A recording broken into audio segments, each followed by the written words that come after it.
오늘 본문을 이제 간단하게 요약을 하게 되면 다윗이 나오죠. 그리고 요나단의 아들 무비보셋이 나오고 그 등장한 인물은 아니지만 그 무비보셋의 아들 미가라는 사람의 이름도 나옵니다. 그리고 가장 중간에 여러 조연처럼 나오는 이름이 그의 이제 종 시바가 이렇게 나오고 있습니다. 다윗이 이제 요나단과의 그 약속을 했던 것들을 이제 실천하려고 이제 그렇게 하는 거죠. 그래서 요나단의 그 후손 중에 또 사울의 후손 중에 그 남은 사람이 있다면 내가 하나님으로부터 그에게 하나님의 은총을 그에게 베풀고자 합니다. 이렇게 한다. 이렇게 선포하게 되니까 그 종들이 이제 그와 관련된 사람들을 이제 왕에게 데려오고 왕은 그 일들을 처리하게 됩니다. 목적은 간단합니다. 요나단과 관련된 그 인물들, 요나단과 약속했던 그 약속들, 또 하나님의 사람으로서 그 은혜를 베풀고자 했던 것들을 베푸는 일이 오늘 본문의 전체 내용입니다. 우리가 아는 것처럼 요나단에게는 양쪽 다리를 모두 절고 있는 무비보셋이라는 그 아들이 하나 있습니다. 그리고 그 무비보셋은 오늘 성경에 보니까 미가라는 또 그 아들이 있습니다. 그런데 그는 자기의 집을 떠나서 다른 데에 거하고 있습니다. 왜냐하면 시바라는 그 종을 데려왔더니 그 시바라는 그 종이 그 상전에 해당되는 이 무비보셋을 돌보고 있지 않습니다. 오히려 무비보셋은 어디에 거하냐면 오늘 성경에 나온 것처럼 다른 지역에 가서 그 도움을 받고 있는 것이죠. 마길에게 도움을 받고 있는 거죠. 그러므로 말미암아 마땅히 그 도움을 줘야 돼. 그리고 그의 종들이 그의 다리 절므로 말미암아 그리고 무너진 왕가이기 때문에 그를 업신여기고 그렇게 한 것이죠. 그럼에도 불구하고 마길은 이제 그런 그 안타까운 처지에 있는 사람을 자기 집에 데려다가 돌보는 일들을 이제 감당하고 있는 것이죠. 그런 이제 전모에 대해서 이제 오늘 본문에서는 자세하게 기록하고 있죠. 그러므로 말미암아 간략하게 얘기하면 이런 것들을 다 추적해서 확인한 다음에 다윗이 무비보셋에게 은혜를 베풀죠. 사울이 가지고 있었던 땅이니까 얼마나 많은 땅이겠습니까? 그것들을 다 무비보셋에게 주죠. 그리고 그의 종인 시바, 그 시바도 다 무비보셋에게 주죠. 그리고 그의 아들인 미가가 그런 모든 혜택들을 보게 하죠. 뿐만 아니라 무비보셋은 이제 왕궁에 거하면서 다윗과 함께 같이 식사하도록 그렇게 은혜를 베풀고 있죠. 이 내용이 오늘 본문입니다. 하나님께서는 이 본문의 내용을 가지고 우리가 어떤 교훈을 받기를 원하실까요? 성경에 보게 되면 이런 비슷한 내용이 예수님이 베풀어 주신 그 비유에 보면 나오는데요. 마태복음 18장 23절에서 35절에 나오는 비유입니다. 제자들에게 베드로가 이제 사람을 몇 번 용서해야 됩니까? 했을 때 7번씩 70번 용서해야 된다. 그 말씀을 해주시고 바로 이어서 비유를 베풀어 주셨는데 그 비유가 이제 1만 달란트 가진 그 주인이 그 종에게 1만 달란트 그 빚진 자를 그 왕이 용서해주고 그리고 또 한편으로는 이 1만 달란트를 그 빚진 사람이 자기 동료에게 100데나리온 빚진 사람을 용서하지 않고 또 은혜를 베풀지 않은 그 장면에 대해서 다시 그 임금이 불러서 너는 어떻게 동료에게 그럴 수가 있느냐. 1만 달란트 그 빚진 것을 내가 다 탕감해 주었는데 어떻게 너는 동료한테 100데나리온 그것을 못 받아서 그 사람을 감옥에 넣느냐. 이렇게 하면서 다시 1만 달란트 그 탕감했던 것을 취소하고 그를 감옥에 넣어서 그것을 다 갚게 하는 그런 비유, 그것을 예수님께서는 베풀어 주셨습니다. 저는 오늘 이 본문을 볼 때 그게 생각나더라고요.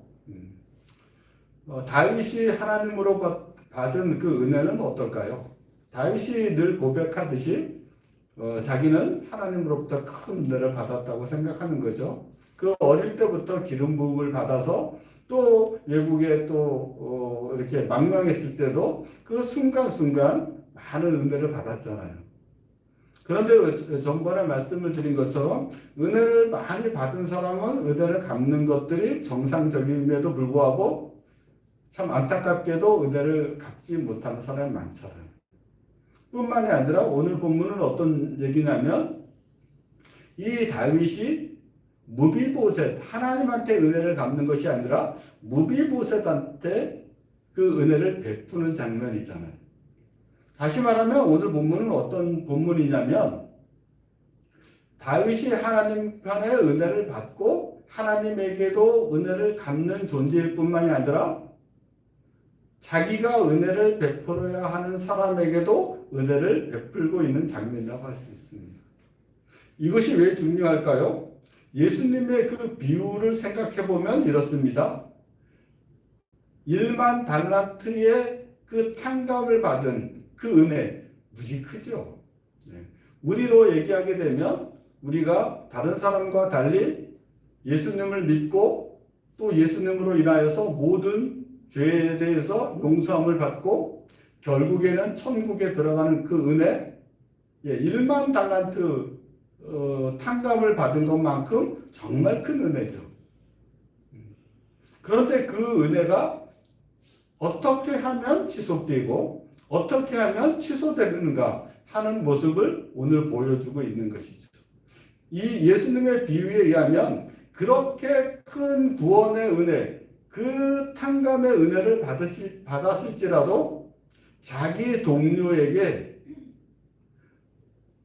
은혜를 베풀지 않는 사람이라면 그 받은 은혜를 지속할 수 없다는 사실이죠.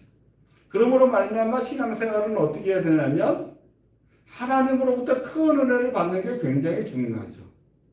근데 그 은혜를 지속적으로 자기 몸에 가지려고 하면 물론 하나님께도 은혜를 갚는 것이 굉장히 중요하지만 오늘 본문에 의하면 자기가 베풀어야 될 정말 연약한 사람들에게 은혜를 베풀지 아니하면 자기가 받은 그 큰 은혜가 취소될 수 있다는 것입니다. 성경 예수님께서 직접 비유로 그렇게 말씀하시는 거죠. 그러므로 말미암아 이스라엘 백성 중에서 그렇게 하나님으로부터 큰 은혜를 받은 사람들이 누구죠? 제사장, 왕, 그죠? 서기관, 바리새인 이런 사람들은 정말 큰 은혜를 받았잖아요. 그런데 그 사람들이 정말 작은 사람들에게 세금을 요구하고 세를 요구하고 율법을 요구하고 더 괴롭히기만 하고 그 사람들을 사랑하지 않고 은혜를 베풀지 않는다면 어떻게 되는 거죠? 그 은혜가 취소되는 사실이 직접 있잖아요. 예수님께서는 그것을 반드시 이렇게 분명하게 비유로 알려주신 거죠. 어느 정도로 그것들을 감당해야 되냐면 어떤 그 약한 사람이 잘못을 저지르고 용서를 빌면 끝까지 용서를 해줄 만큼 그렇게 은혜를 베풀어야 된다고 하는 것이죠. 왜 그럴까요? 하나님으로부터 받은 은혜가 너무 크기 때문에 다른 사람이 자기에게 하는 그 잘못들은 알고 보면 정말 지극히 작기 때문에 그렇습니다. 산술적으로 계산해서 나올 것은 아니지만 1만 달란트와 100데나리온 몇 배가 차이 날까요? 계산을 해봤더니 60만 배가 차이 나요. 60만 배. 그러므로 말미암아 여러분들은 생각해야 되죠. 내가 하나님으로부터 받은 은혜는 정말 어마어마한 것이다.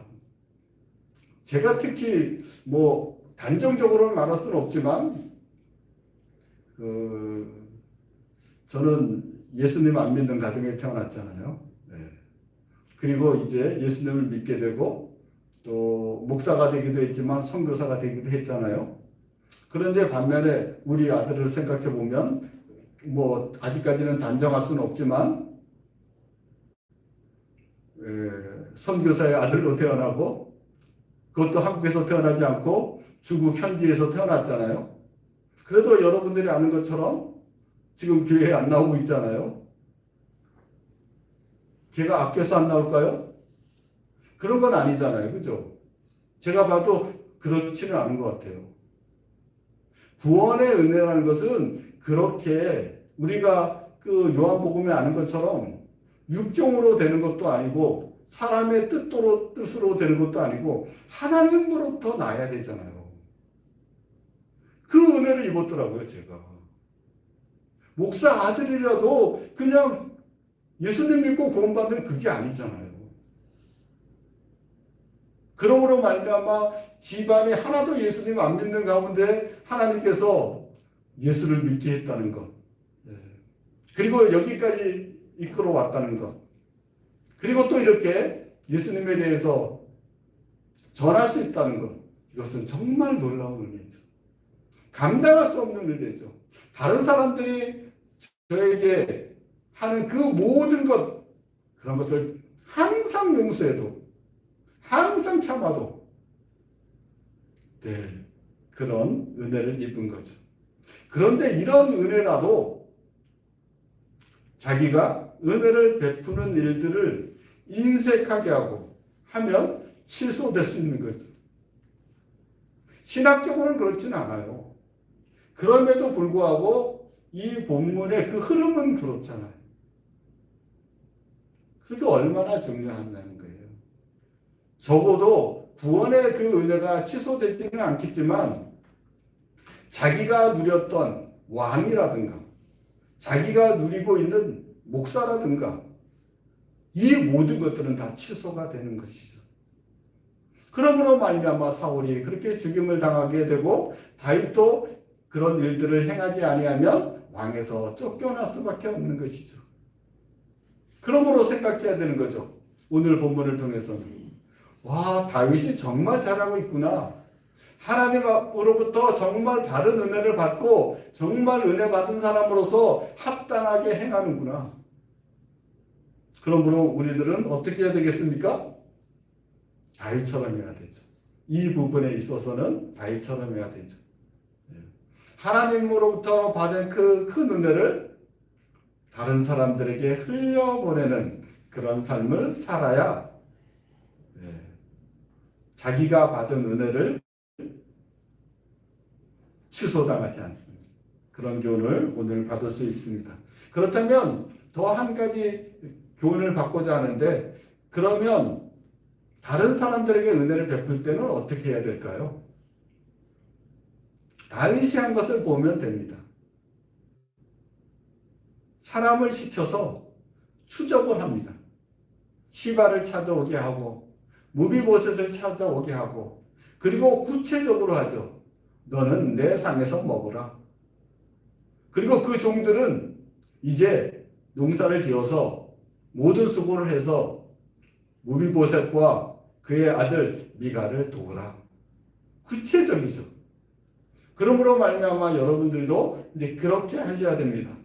하나님으로부터 큰 은혜를 받았다는 것들을 다시 한번 생각하고 그리고 다른 사람들에게 베풀어야 될 은혜를 생각하고 그리고 그 은혜를 실천하는 방법은 보다 구체적으로 보다 세밀하게 그렇게 은혜를 갚을 때 하나님께서 여러분들에게 주신 그 은혜들을 지속시키며 또 계속해서 복되게 하실 줄을 믿습니다.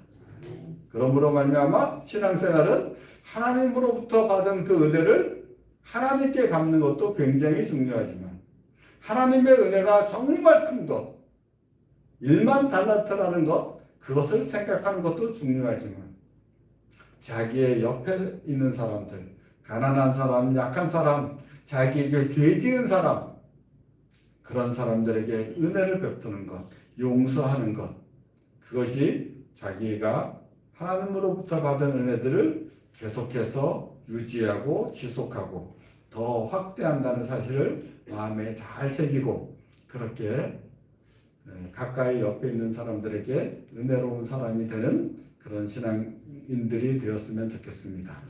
기도하겠습니다. 하나님 아버지, 참으로 성령께서 감동하셔서 늘 성경 인물을 통해서나 또 사건을 통해서나 하나님께서 우리에게 교훈하시는 것들을 저희가 잘 받게 도와주옵소서.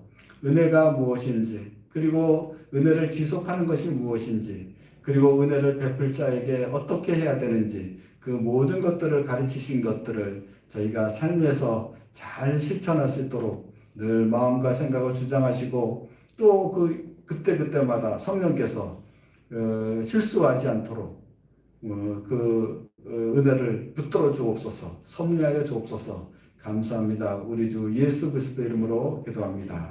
아멘.